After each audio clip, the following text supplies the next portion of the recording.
to this novel dearly.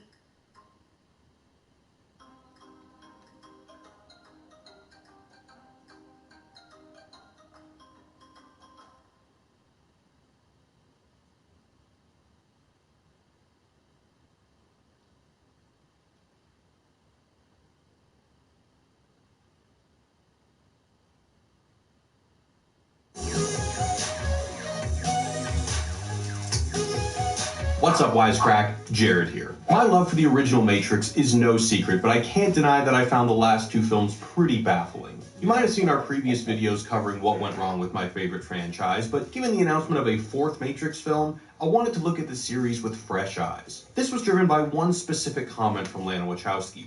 In a Variety article announcing the new installment, she said, "Many of the ideas Lily and I explored 20 years ago about our reality are even more relevant now." What does she mean by that? Is it because robots are stealing our jobs? Are dusters coming back in style? Is Elon Musk talking about being trapped in a simulation again? While all these might hold some kernel of truth, especially the part about how cool dusters are, we think we figured out what the Wachowskis were trying to do, and why it may resonate today more than ever. Like the title of the Rage Against the Machine song that closes the film, the original is about waking up. About seeing past the wool that has been pulled over our eyes, of shattering the grand illusion. While it might have been a little obscured by weird rave scenes, we can better understand the latter two films with the question of, what's next? Once we've become awakened to the true reality behind the lies of the world, what other dangers lurk behind the red pill? And how does this speak to today? Let's find out in this Wisecrack edition on The Matrix. Is real freedom possible? And as always, spoilers ahead for all three Matrix films. But first, a very brief recap.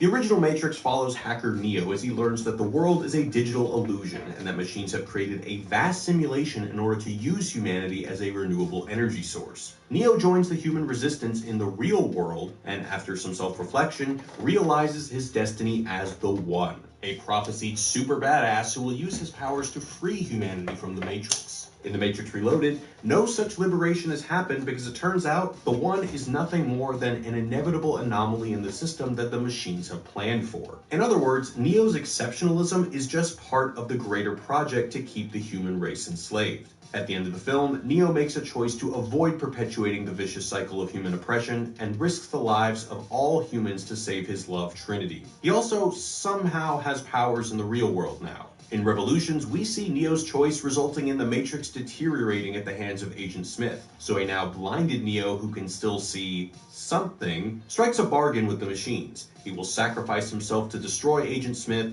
in exchange for liberating all the humans from the Matrix who want to be. What about the others? What others? The ones that want out. Obviously, they will be freed. Before we get into the muddled message of the second and third films, let's revisit one of the most obvious and well-tread interpretations of the original film. In this interpretation, Neo's journey from the green-tinged and illusory world of the Matrix into the dystopian real world is a version of Plato's allegory of the cave. To summarize, a person spends their entire life trapped inside a cave where all they see is shadows on a wall in front of them. But because this is all they've ever known, they take the shadows to be the one true reality. One day, that person, like Neo, is set free to discover the reality behind the shadows. For Plato, that person was a philosopher, and hence would help others free themselves from the cave. So for Neo, the cave is the Matrix, and he's let out by Morpheus. You take the blue pill. The story ends. You wake up in your bed and believe whatever you want to believe. You take the red pill. You stay in Wonderland. And I show you how deep the rabbit hole goes. It's all more techno-dystopian than Plato could have ever imagined, but for both Plato's cave dweller and Neo, the transition to the actual real world isn't easy. For a lifelong cave dweller, the sun-soaked world is blinding. For Neo... No, and actually this weekend, me and my friend, we were trying to find some stuff to watch, but she wanted me, we watched movies this weekend instead of watching like TV shows, but just scanning through finding movies to watch, we saw like the thumbnail for that show, and I was like, oh yeah. She was like, don't forget to watch that. But then like the day before on Facebook, somebody was like, oh, I'm so addicted to this show. And then like 3 or 4 posts down, somebody else was like, Why the fuck y'all told me to watch this shit?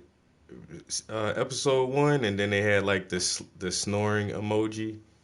I was like, damn, there's so many conflicting opinions about this. What is it? Ozark? Or Ozark? But I don't know. I might watch it still, yo. Like, ain't really nothing to lose.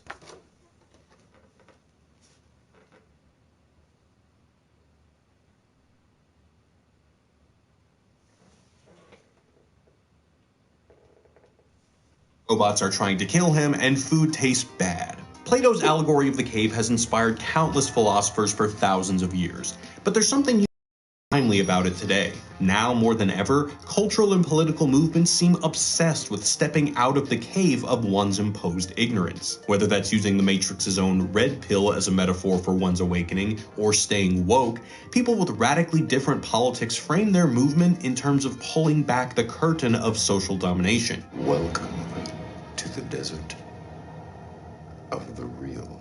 In the original film, it's hackers that are presented as the brave souls who are able to use their technical abilities to identify and exploit the digital cracks in their false reality. And while in the 90s the internet was still in its early stages, You got mail. the feeling that the right subreddit or Google search can set you free from your ideological shackles has become commonplace. So if the original Matrix film tried to wake us up from our various dream states by asking us to question our realities, how did the sequels try to push this a step further by getting us to wake up again? Or in Christopher Nolan's terms, how can we wake up from a dream that's already taking place within another dream, besides being pushed into water, obviously. The Matrix Reloaded explores the limits of this initial level of wokeness by showing how larger systems of control are often designed to limit our freedom, and in particular, how these systems can control us via the guise of freedom. We're first introduced to the central conflict of the film, the tension between freedom and control, during Neo's late-night chat with Counselor Hammond about the relationship between seemingly free human beings and seemingly determined machines. Down here, sometimes I think about all those people still plugged into the Matrix, and when I look at these machines, I can't help thinking that in a way, we are plugged into them. While Neo is quick to point out that humans are ultimately in control as they can simply hit the off switch, Counselor Hammond points out the opposite truth, that if they did turn the machines off, the residents of Zion would no longer have air or water, and they would die. But we control these machines, they don't control us. Of course not. How could they? The idea is pure nonsense, but it does make one wonder just what is control?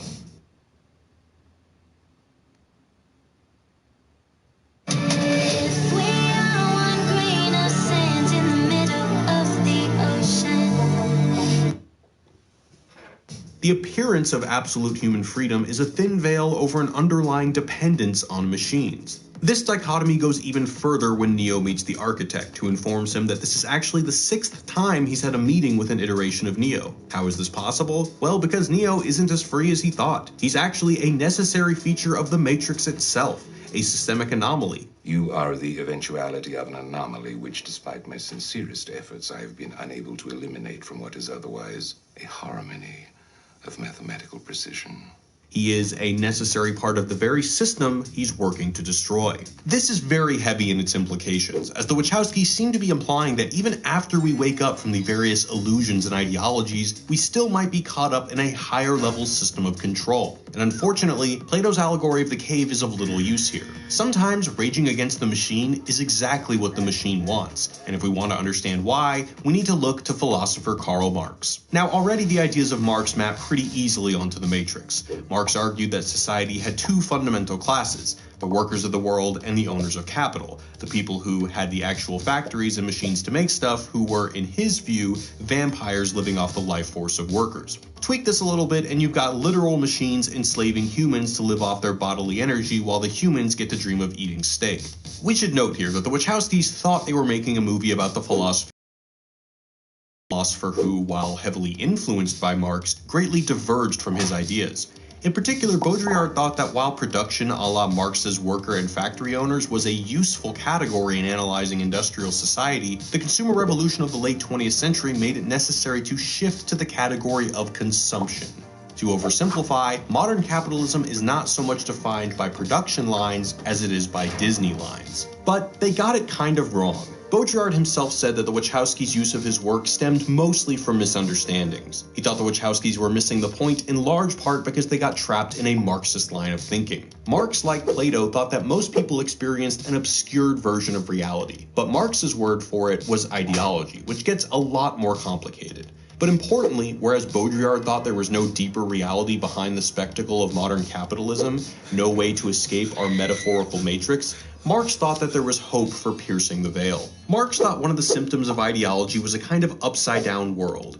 Whereas many would argue that ideas, politics, and culture are things that drive our material reality, Marx argued that it was the reverse. Our material reality was what determined our ideas, politics, and culture. To put it simply, if you thought your boss's respect for timeliness and honesty shaped how work was done, you have it backwards. How work is done shapes our need for timeliness and honesty. For Marx, the foundation of a society is formed by relations of labor and production. That's called the base. So in an industrial society, the base is the production of consumer goods, which requires the distinction between employees and employers, or owners and workers. In the Matrix, that base is the need to extract energy from human batteries, for whatever it is they're trying to build or do. The place where ideology rests, he calls the superstructure. It's composed of things like culture, religion, politics, and rituals. In industrial society, the superstructure helps reinforce base relations, like the virtue of hard work getting you through the day as you monotonously tighten your 1000th nut for the day. Or in the canon of this bizarre Powerade commercial, your craving of electrolytes to fuel your robot overlords. The point is, to keep generating all that energy, your body needs to be replenished. So, drink your Powerade. We have quotas to meet.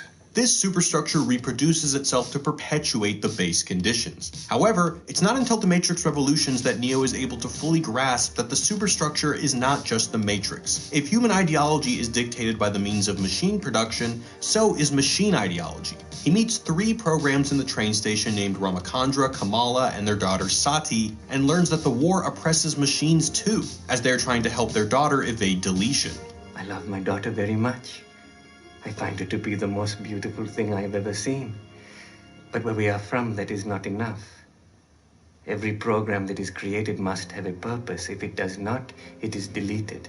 Therefore, the Matrix isn't just a system in the sense that it's a computer program. The superstructure births the idea that humans and machines must be perpetually at war to ensure that the material base of energy production goes untouched. So, in an ideological sense, that is the Matrix. This brings us back to freedom and control. As in Marx's analysis, certain types of freedom are just superstructural illusions that enable a deeper level of control in terms of an economic base. Remember that Neo's entire existence, including his role as the one who will lead a rebellion to free humans from machine control, is a necessary part of the system itself. But the Matrix argues it is when one thinks they are free from ideology that they are most immersed in it. I'm going to hang up this phone, and then I'm going to show these people what you don't want them to see.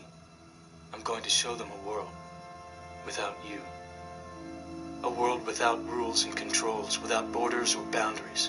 If we thought Neo threatening his machine overlords and flying off into the sky as Rage Against the Machine plays was peak rebellion, we were sorely mistaken. In the architect's control room, he learns he was actually doing precisely what previous versions of his code had already done 5 times previously, what was already pre-planned.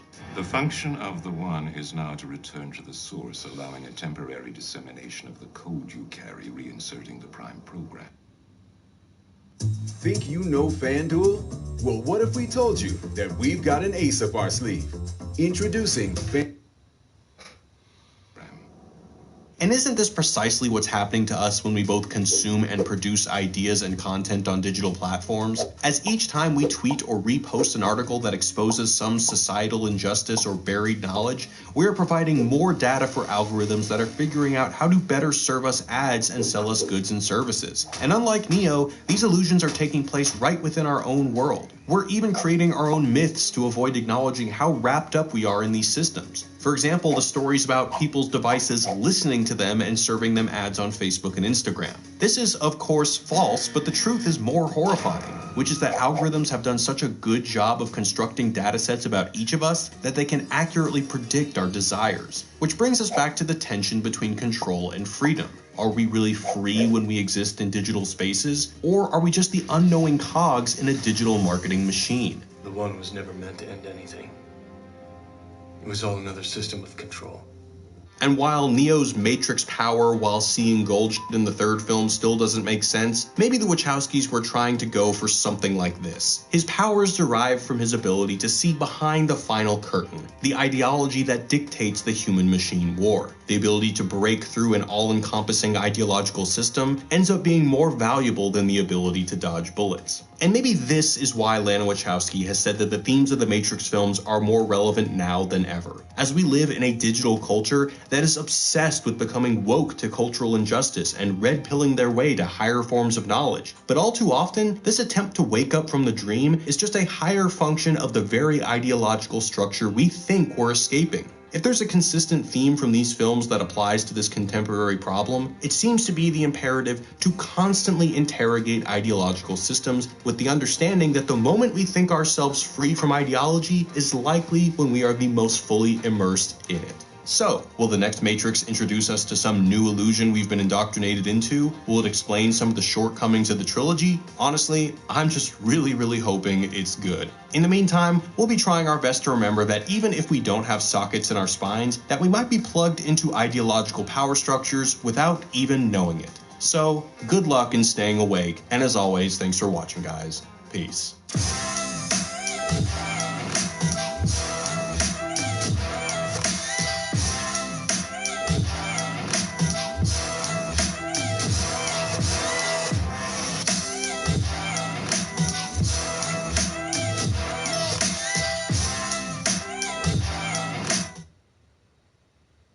We hear it over and over from investors. I wish I had bought Amazon or Netflix when they were first recommended by the Motley Fool. I'd be sitting on a gold mine. And it's true. If you had invested in Amazon when we sent a buy alert at $15.31 per share, you'd be up 12,000%. Or if you had invested in Netflix when we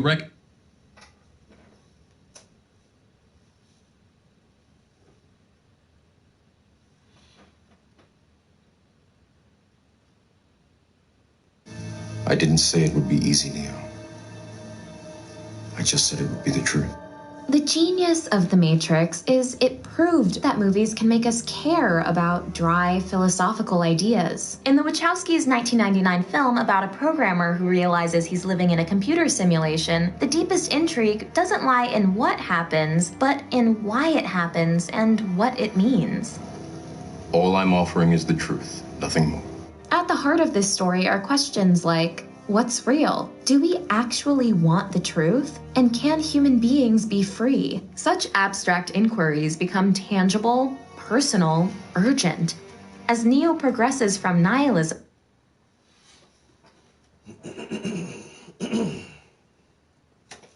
Yeah, The Matrix is probably one of my favorite movies of all time, yo.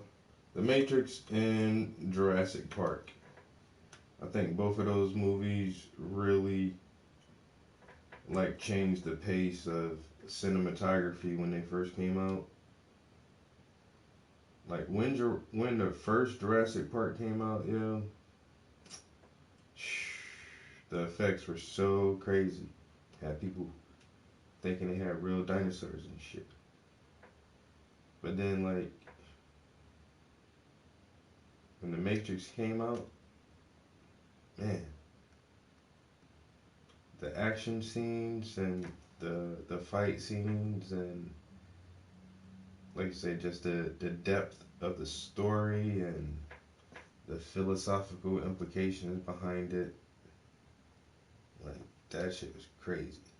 And then after The Matrix came out, so many movies tried to copy that shit.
What are you doing, dude? Oh, it's my mouse. This thing sucks. But buying new gear isn't cheap. I found an Easter egg to save on gear.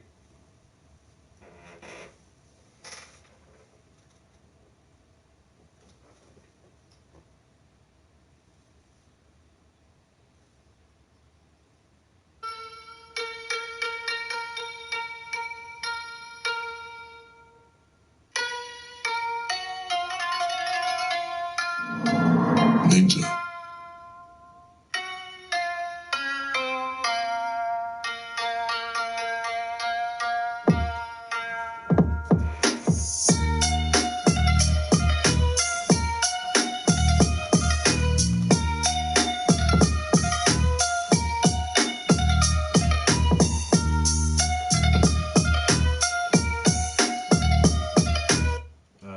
Listen up.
Yo, G-Wagon, what up, what up? Yo, Viper, it all depends, bro, like, you gotta take everything into consideration, though. Maybe shit like this. Now, this painting is the same size as that painting, but that painting got hella books, hella fucking letters, hella fucking detail and writing and shit. Same size canvas, but this painting is black and white. The image is really big, so the details aren't hard to pull off. The background doesn't have a color. We do have some gold leafing, which is a little bit complicated, but not we can't handle. So no matter the size, the canvas, the size of the canvas does add to the price of the painting. But no matter the size of the canvas, it's the actual image where it comes from. So you can have this same canvas, this same size canvas, but what if you want 3 people on one canvas? And one person got on a polka dot shirt, somebody got on a plaid shirt, and somebody got on a striped shirt with tie-dye pants, and there's helicopters and birds flying around. Same size canvas, but it's a lot more detail and a lot more intricacy to the image. So I don't give no prices until I see what you want. Show me the image, and then we can talk. The size of the canvas is secondary to the size of the canvas comes secondary to the image. The image is the primary thing. What do you want? How complicated is the image? Okay, you want this image, so for this image, I'll do it for this price. And every size canvas you want to go up, I just add $100 to it. Pete.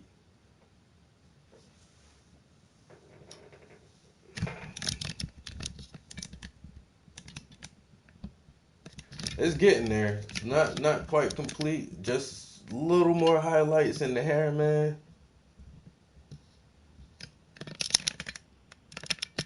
Oh, much appreciated, homie. Ain't nothing but practice, bro. It's just practice, man. Practice makes perfect, bro. You do that shit over and over and over. You're bound to get good at it. Shit.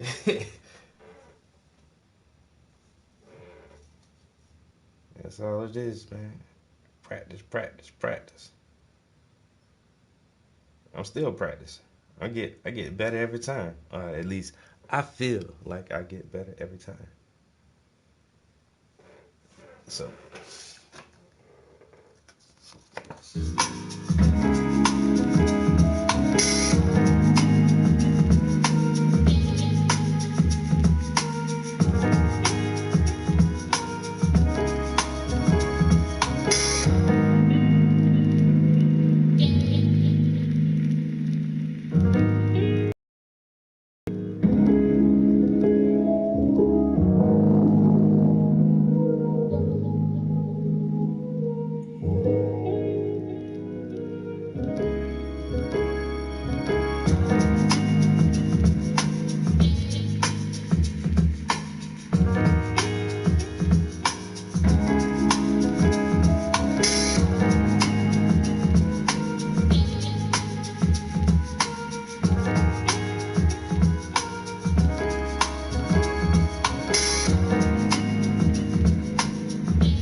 Probably got like probably about 35 hours in this piece, something like that, you know.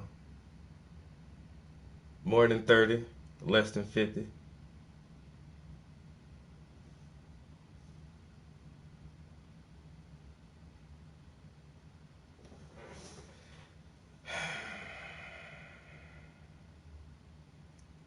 Practice, patience, passion, and persistence. That's Prince's 4 P's. It don't matter what order you're saying, man. Just as long as you say that shit. Practice and patience. Passion and persistence. That shit'll get you out damn near anywhere you want to go. If you use Prince's 4 P's, man, you'll get there. And if you don't get there, it ain't because you didn't try. Motherfuckers must be roadblock you, blackball you, something. Motherfuckers just hating. And it be like that sometimes, man, and dreams can get crushed sometimes, because a motherfucker will hate on you hard. Like it's a job, nigga. Like that's their job. I'm telling you now, I have experienced this shit, bro. Like they ain't got no other purpose in life but to hate on you. Stop you from being great. Stop you from being your best self. But if you're good at something and you practice and you have patience and you have a passion, and if you're persistent, ain't nothing won't stop you. Not too much from getting what you want, man. You wanna make a good painting? You better practice that shit, man. Practice, practice, practice. Practice makes perfect. And there ain't nothing perfect, but you can try. Try as you might. Everybody know I'm the only perfect motherfucker. I ain't gonna lie. I fuck up on purpose just so other people don't feel bad.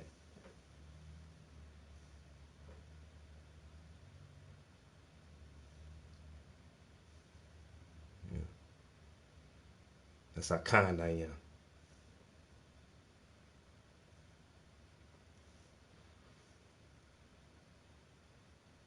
Was that egotistical enough? No? When we go harder? I ain't gonna go harder than that. How can a motherfucker go harder than saying they perfect? Bitch, you lying.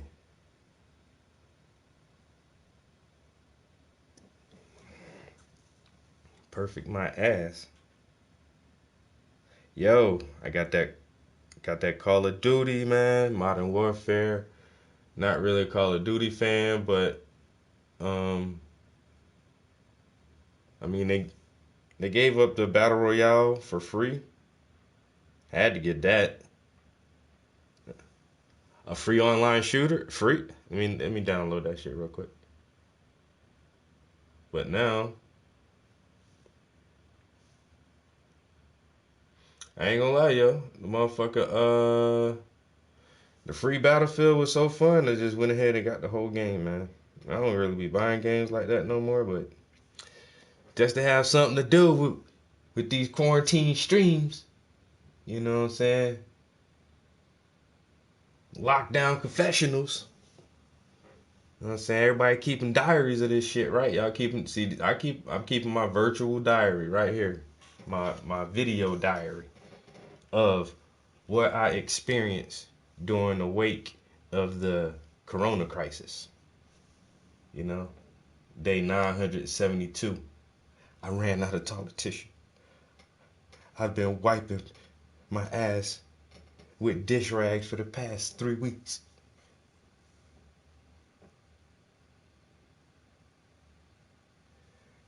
That's why I don't see why people complain about tissue. I ain't got no tissue. You got a rag, nigga. You can wash that bitch out and use it again. You'll be alright. It's more eco-friendly that way. You're not being as wasteful. That's what we need. Reusable toilet tissue.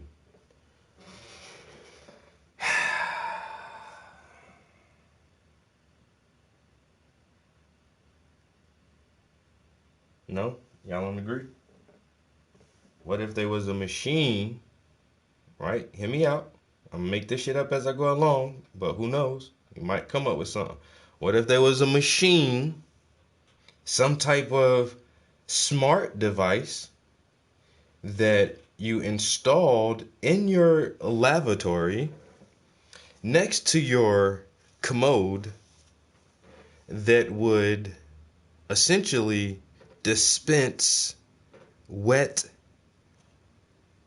rag-like material that is reusable. So this dispenser, you would reach and grab your nice, soft, moisturized piece of cloth and, clean yourself up. Then this device would also have a compartment, sort of like a trash can or something. You dispose the soiled rags into the one section, and the machine cleans it and everything and sanitizes it. It's, and then it gets it ready for another use. And then all you have to do is like clean your machine like once every 5 months or something. I don't know. Who knows? But something like that. One-time deal. You buy this thing, you save on toilet tissue. You got to be innovative, people. Don't be discouraged. Think, motherfucker, think. God damn, ain't you got a brain? What are we gonna do? Grow a garden, bitch. Stop whining. I can't get fresh produce. I ain't gonna lie. I said this shit the other day, and I know a couple people who already have some. But I eat a lot of eggs. I like eggs. I think I might just cut out the middleman and get me some motherfucking chickens, yo.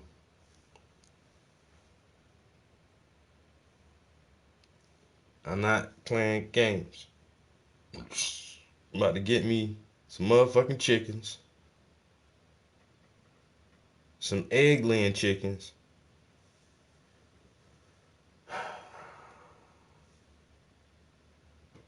Because I spend too much money on eggs, bro.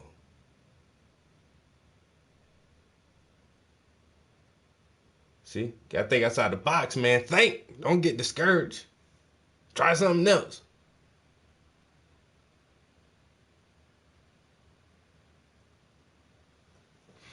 But they make it illegal to think. They gonna stop your ass from doing that soon. Ain't nothing. Some of y'all ain't gonna care because you don't think any damn way. They said we can't do what? Exactly. Never mind, bro. Just a sec. Bitch, I ain't call your name. What is you doing? Nobody said Siri or nothing. One more moment. No more moments. What are you trying to do? You spying, eavesdropping, son of a bitch. Nobody even said whatever.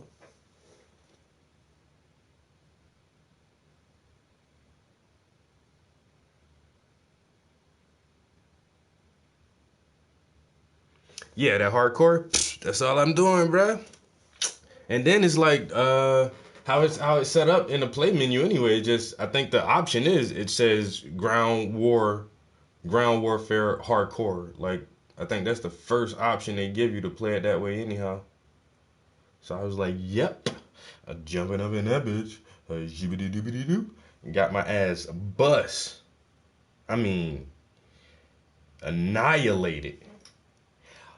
As soon as I spawn, wha-ba-ba-bow, back to spawn, bop-bop, respawn, wha-ba-cow, respawn, run, get a kill, ba-bow, back to the spawn. Like, you motherfucker. That's why I hate Call of Duty, bitch. I remember why I don't buy these games now. Shit. Y'all Call of Duty fanboys don't give a nigga a chance to even enjoy this shit. With your goddamn modified controllers, and now you got cross-platform play with mouses and keyboards and fucking fat, sweaty palm, basement-dwelling, no-life having Xbox Call of Duty fan. Just hate you guys. 32 kills, 4 deaths. Bitch, you cheating. What you doing? How you get 34 kills and 2 deaths? Fucking hacking ass son of a bitch. What'd I get? 2 kills, 11 deaths. Bitch, I spent the whole time in respawn. But wait, give me a chance. Let me get the hang of that shit. Let me memorize some little camping spots on the maps. It's over, son. It's over for you niggas. Call of Duty, Trap House Entertainment is officially here. And we don't take names. Fuck your dog tags. Bury them bitches in the sand.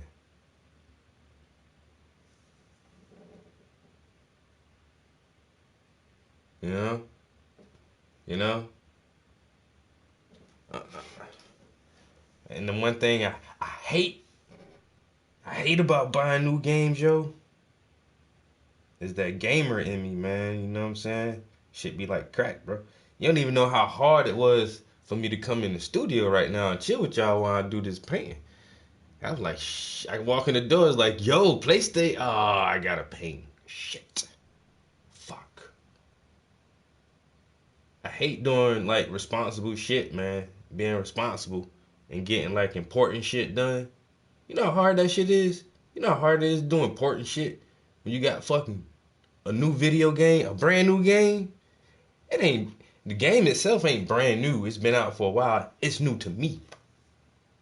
And I am anxious as fuck to play that shit. And I'm gonna play it for like 30 minutes. And I'm gonna die a lot. Then I'm gonna get pissed off. And I ain't gonna want to play it no more. And then I'm gonna question myself, why the fuck you buy this stupid ass game with these fucking hacking ass sweaty palm motherfucking Call of Duty no life having ass bitches.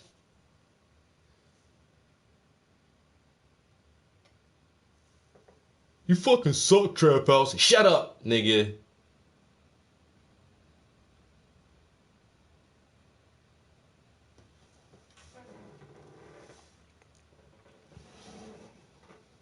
Yo, somebody kick this dude out the squad, yo. Are you gonna kick me out the squad? Or you gonna kick me? Fuck you.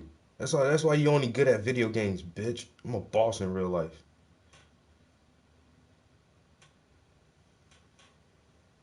I don't say that. But I be wanting to. I mean, I got video game etiquette. Some people don't, man, and I just back out, you know. I just back out. I don't want to be.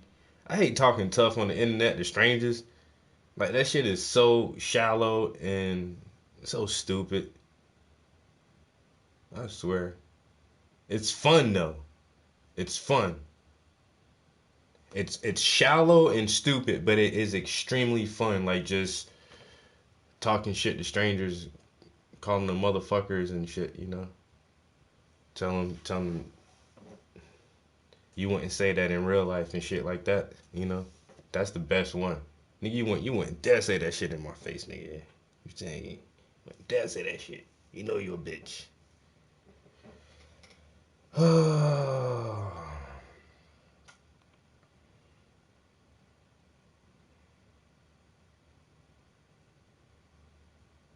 Coronavirus. It's everywhere. It's everywhere, guys. Coronavirus is everywhere. It's gonna kill you, your grandma. It's gonna get everybody, all of us. Coronavirus.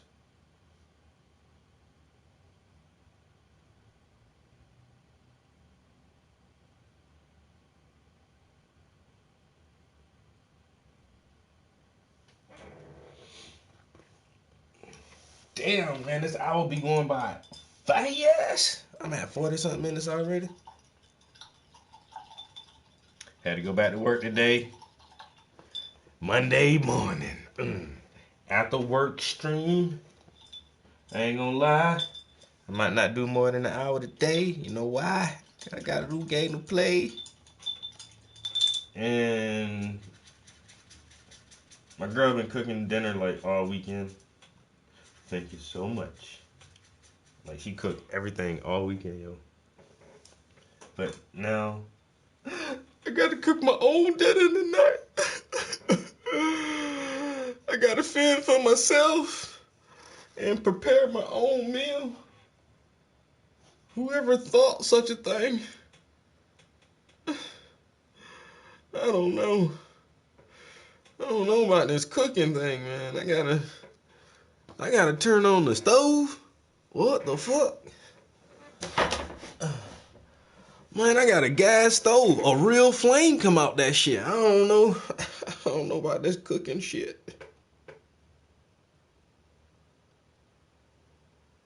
I don't know. Might have me a southern dinner tonight. Yep. I'm gonna make I'm making some salmon and rice and some cornbread. Y'all ain't want none of that shit. Salmon and rice and cornbread, you wouldn't even like how that shit tastes. I'm telling you, you don't like this. I ain't gonna fix you a plate because you ain't even gonna eat that shit.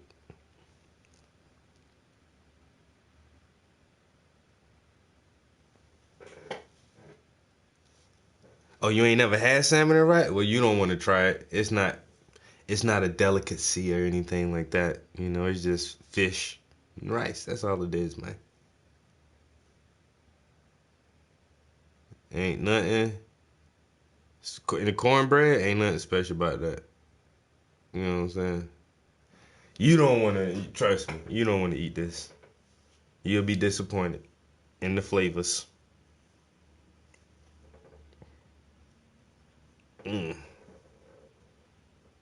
That salmon and rice, boy.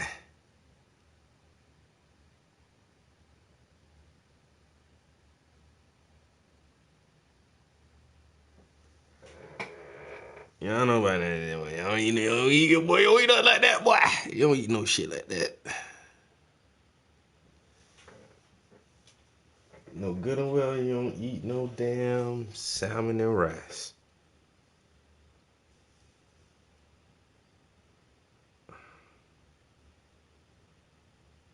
I don't know what the hell you thinking. Oh, you do eat salmon and rice? You do?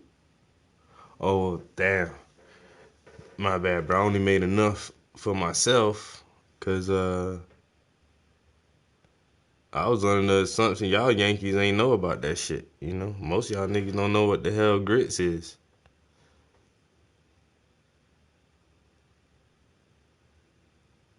You want to try some grits? Well, let me just get one first. I don't want to eat a whole thing of like a whole bunch of them and I don't like it. You just can't try one grit, nigga. What are you talking about? What you said? You said grits. Yes, it's not. Grits is like a bowl of cereal, nigga. You gonna eat one cereal? You can't eat just one grit, man. Oh, I thought it was like, you know, something like individual wrapped up. Oh, these fucking Yankees don't know shit from sugar.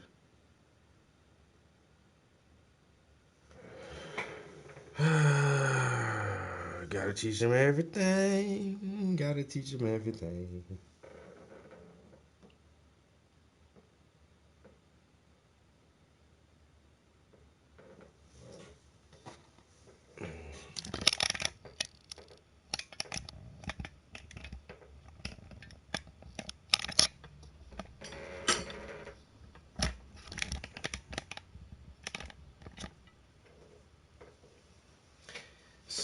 Skinnamarink, dinky ding.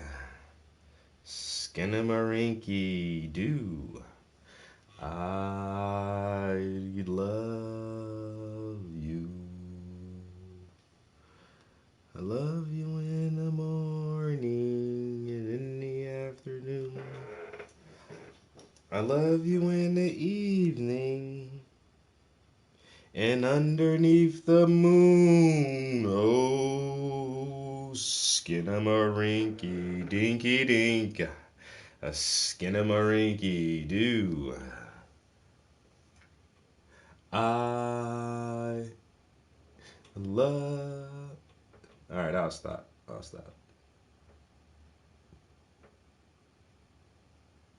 MIC, see you real soon. KEY, why? Because we love you. MOU.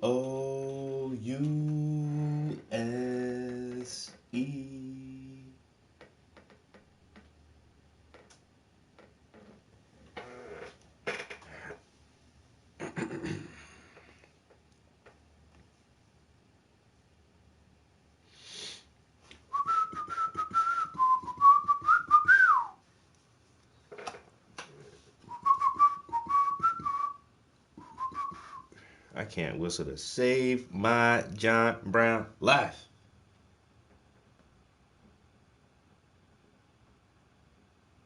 Ooh, sugar.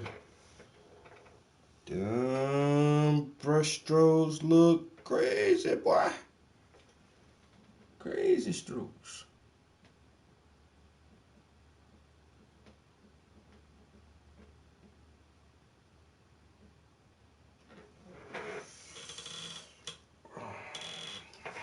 I'm a fucking genius.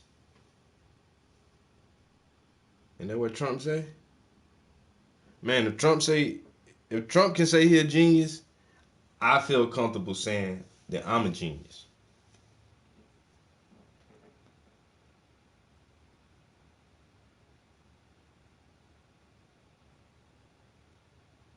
Well, Trump has made millions of dollars and has had several successful businesses. Man, if somebody gave me $1 million to start out with, and I grew up in that affluent family, bitch, I'd be the same way.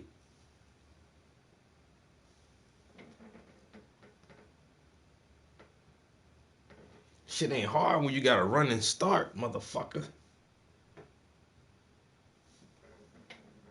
On your mark, get set. He already goddamn gone.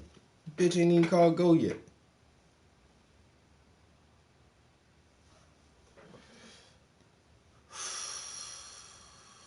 Am I rambling? I try to. Do you find me annoying? You bet not. Oh. Quarantine streams, baby. Quarantine streams.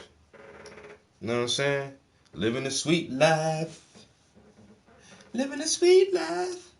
Y'all ain't living no sweet life. In that quarantine, I'm motherfucker about to go crazy shut up in the house, ain't it? That way y'all watching me.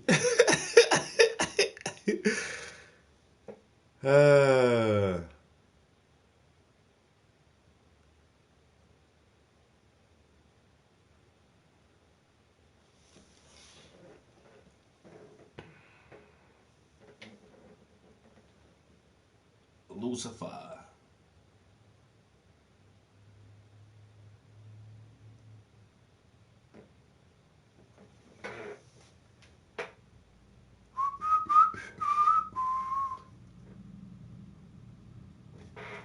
Bum bum bum bum bum bum bum bum. Da da da da da da da da. Man, tell all your kinfolk, all your friends, all your coworkers, everybody to tune in, art and education for the quarantine streams.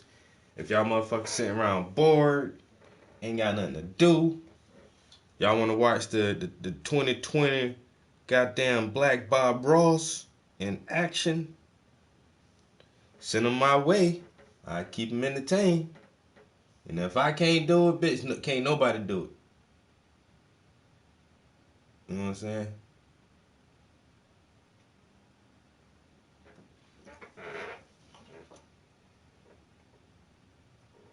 If I can't entertain a motherfucker without singing and dancing, well, I do sing. I ain't gonna dance though, but I do be singing. Corner freestyles from the quarantine zone. What?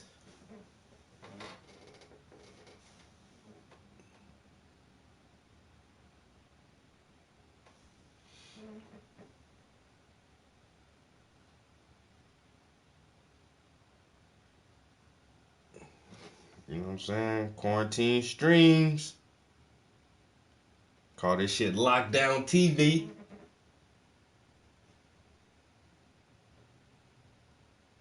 No lie though, man. Everybody start keeping a little journal, a little diary, whatever y'all want to call it, man. Just about shit, you know, just take notes. Today in the news, they said such and such. That's all you gotta write that shit down. You ain't gotta do that shit every day. Just keep track of some of this shit. So in fucking 30, 40 years from now, you wanna have your grandkids read this shit or something.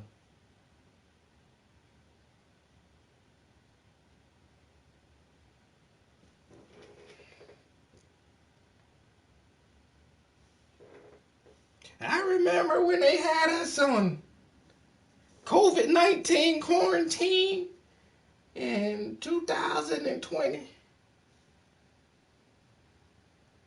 Wow, Grandma, you was alive in 2020? Yeah, boy, I was alive in 2020.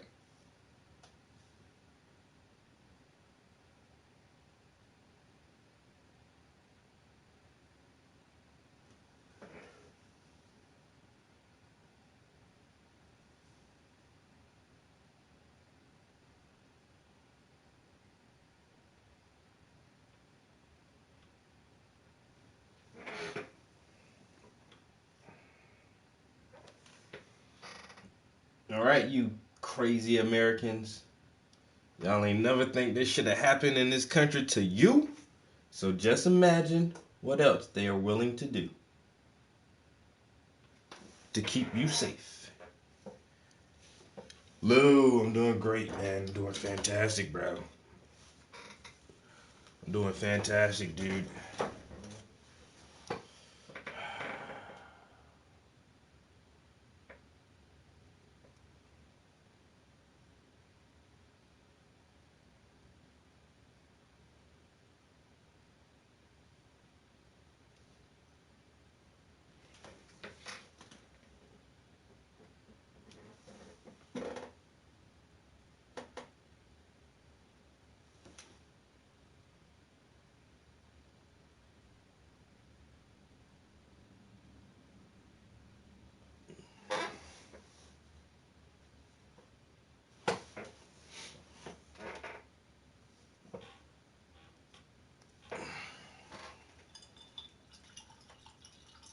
Alright guys, we got a good solid hour in here.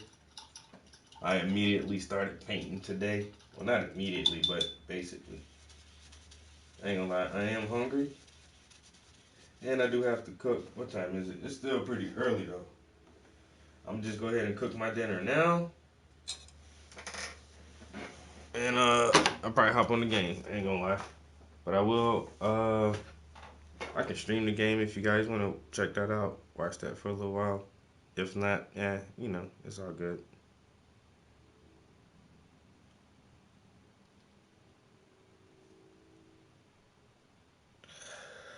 But I'm hoping another 2 or 3 hours on this painting, and this piece will be done. Oh, I gotta do something else real quick.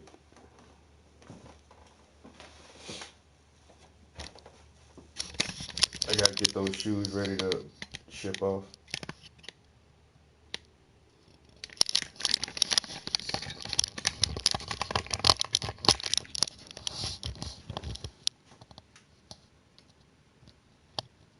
Oh, my information's at the bottom of the screen, bro. Hit me up on Instagram or something.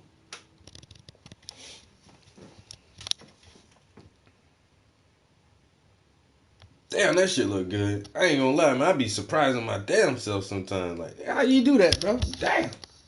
Did I do that? I guess I did. That's pretty impressive, man. I ain't gonna lie. That is pretty impressive. I like it. I'm liking how that looks.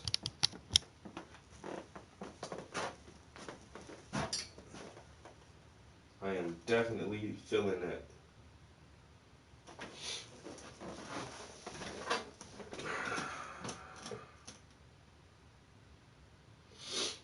But so yeah, I'm gonna go cook some dinner real quick. Oh, that shit is. Oh yeah. But I'm gonna be streaming some more in the next hour, and probably in the next hour, cause like I said, man, I just got that new game yesterday. I'm about to get some hardcore game time in, man. I paint for 1 hour, then I'm gonna go play video games for like 2 or 3 hours. It's a trade-off. It's a balance. You know, you gotta balance this shit out. Peace. Catch our guys downstairs in the living room.